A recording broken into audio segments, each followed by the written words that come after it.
Let's talk a little Ironheart, because it's looking like we're not going to get a season 2. I'm going to go ahead and call it. We're probably not going to get a season 2. Marvel does not seem interested in pumping a bunch of Disney Plus shows out anymore. There's been a lot of budget cuts, and that has a lot more to do with the other misses than Ironheart. In fact, all of those shows missing before this one is what caused them to put it on the shelf for 2.5 years. That's why it's been sitting there unwatched for 2.5 years, because, well, that's what the claim is. It's been done for 2.5 years, re-edited a bunch of times. Whether or not that's true or not, that's up to you to believe. A lot of that info comes from Gary from Nerdrotics, and I think he does have some pretty good sources, so I am inclined to believe that it's true. But the ratings for this show aren't there. We know that because it didn't even show up on Illuminate's viewership charts. Now, we'll get the true story when the Nielsen numbers drop, but I have no idea when those are coming. It's going to probably be a few weeks. But it's crazy that Daredevil Born Again had these problems, because that's a much better show than Ironheart. I understand it's got its problems, and some people are mixed on it. Overall, I enjoyed Daredevil Born Again, but that show didn't really knock anybody's socks off ratings-wise either. So we'll see what happens. We'll see what happens. But considering Daredevil also didn't make the Nielsen ratings, I would say things aren't looking good for old Ironheart. But recently, a question came up to the head writer and the series creator of Ironheart. And TV Line wanted to know, will we get a season 2? And this was the answer. Audiences will help make that decision of what happens next. If anything, she added. So tune in and show Disney and the MCU that we have a strong fan base for Ironheart. Don't think that's going to happen. Now, there was another show that had similar problems, and that was The Acolyte. But there's something different with this show. So remember, that show did poorly. Amanda Steinberg came out, called all the people that don't like it racist, made things worse. Absolutely worse. It was a stupid thing to do. Well, that's not happening with Ironheart. There's a pretty good response from Anthony Ramos, who came out and said, at least they're talking about it, because if they ain't, then I'd be worried. It's actually a really good response. I like the way he responded to these questions. When you look at how things from Disney Productions usually rile up fan bases, and then the stars come out and gaslight people, that's not happening here. And I'll also say this. I have my problems with the show, Ironheart, but most of the people on the show did an okay job acting-wise. I'll say they did the best with the material that they had. The problem was with the show, like Riri ordering food to their base. What was that? That was really dumb. That was dumb. She's supposed to be a genius. But that's not on the actress. She's just doing what she was given. You know, I don't have any problem with anybody taking work. You know, hey, it's a paycheck at the end of the day. I get it. What really riles people up, though, is when you have like Amanda Steinberg goes out and makes a whole shitty music video calling haters a bunch of istaphobes. Now, that riles people up. That's a stupid thing to do. But this guy's just making goodwill by doing this. And nobody's going to look at him and say, well, it's his fault the show failed. He was okay in the show. I think you could have done a lot more with this character in Mephisto than what they did here, but you know, it is what it is. But here's what happened.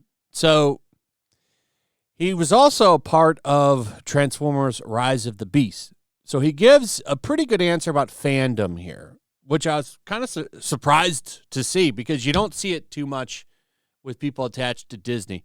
For some reason, they were talking to BuzzFeed. I can't believe they're still in business.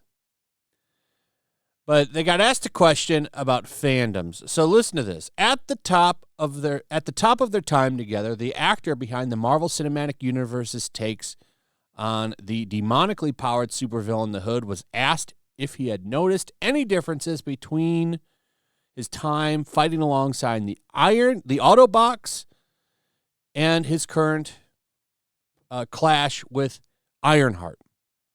The fan base, the actor fired back, it's honestly different to Transformers. Transformers got their own thing, and Twisters definitely have their own dedicated fan base. But the Marvel Universe is unlike any other thing. It's huge, and the fans are super dedicated, very enthusiastic, they're educated, and they know every little thing about every part of that, every character. All the stuff that you don't even know, they're just telling you, I hope he added this, and I hope he did that. And I'm like, yeah, me too. It's been 3 years, so I hope I did it. I don't remember. From there, the par was pressed as to whether or not there was any nervousness stepping into a project where you know fans more likely know more about the characters than you do, to which Thorne took the initiative and asserted, I don't think so. And then he kind of gave a nice answer about the fan base earlier. There's just a big sense of excitement, and I think in terms of how that relates to our portrayal, we kind of accept that our uniqueness is a part of why we are the ones playing the character. You almost have to lean into the fact that there is something unique to you that has led you to being cast in this role, so trusting that the combination of those two things is what is going to make the live-action telling of this, rather than the comic book examples, everything that it needs to be. Like, it's a good... I think his answers are good. I'm not used to seeing this with Marvel and Star Wars actors. So it was nice to see. And, you know, everybody on this show could run the usual shit, and they're not doing it here. Dominique Thorne was there, too, and she didn't do any of this either. I also think that fans know so much about the characters, and it really does work to our benefit because it always leaves room for more, she added. This is her responding, by the way. There's always the possibility that more can be explored. There are definitely things about Riri that I hope we'll get to see explored later on. And I know that there's so much of that for the Hood and all these other characters that fans are waiting on, as usual. So he came back and he said, finally, they were asked their thoughts, if they had had any at all, on the negative commentary about people of color coming to the MCU that had been popping up around the show. Now, that's a total bait question. And he knew exactly what he was doing there when they asked him this question. Now, it's a tired question. Think about it this way. Okay, I saw this post, and it's a really good point. Verbal Riot made a tweet about this, and he's totally right. Think about this. We got an Ironheart show before we got an MCU Blade anything. Okay? Blade should have been there before Riri. War Machine should have got something before Riri. Luke Cage should have got something before Riri. Riri is new and does not really have a fan base. It has made no sense to prop up these characters that came into existence around 2016 that nobody really likes and have really been force-fed to fans. They have been rejected left and right. So you're going to have some animosity from people when you try to push these characters that were overwhelmingly rejected in the comic book community. Now, there's some people that like them, I'm sure. But for the majority of fans, a lot of them are saying, who the hell are these characters? Why aren't we getting these other characters? There's a lot of great characters of color that you could put in these properties, and things would have went a lot more smoothly. Riri is the last character anybody wants to see. That's just a fact. That's why there's no hype around the show. And they did a great job with Black Panther. For the most part, I liked Black Panther #1. I hate Black Panther 2. I think that movie sucks ass. Such a shitty movie. But the first one, I actually liked that movie. There was a lot of things I liked about that movie.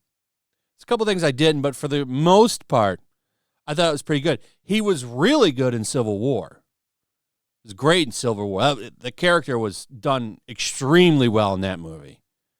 But they've decided to take that into a shitty direction as well. Hopefully they recast him in the next movies and fix that mistake. But here's what he said. Given the floor by Thorne, Ramos declared, you're going to have negativity no matter what. You know what I'm saying? I've been in Transformers, people talking shit. And now this one, people talking shit. Everybody's going to say whatever they want to say. But at the end of the day, we know what we made, and we're proud of what we made.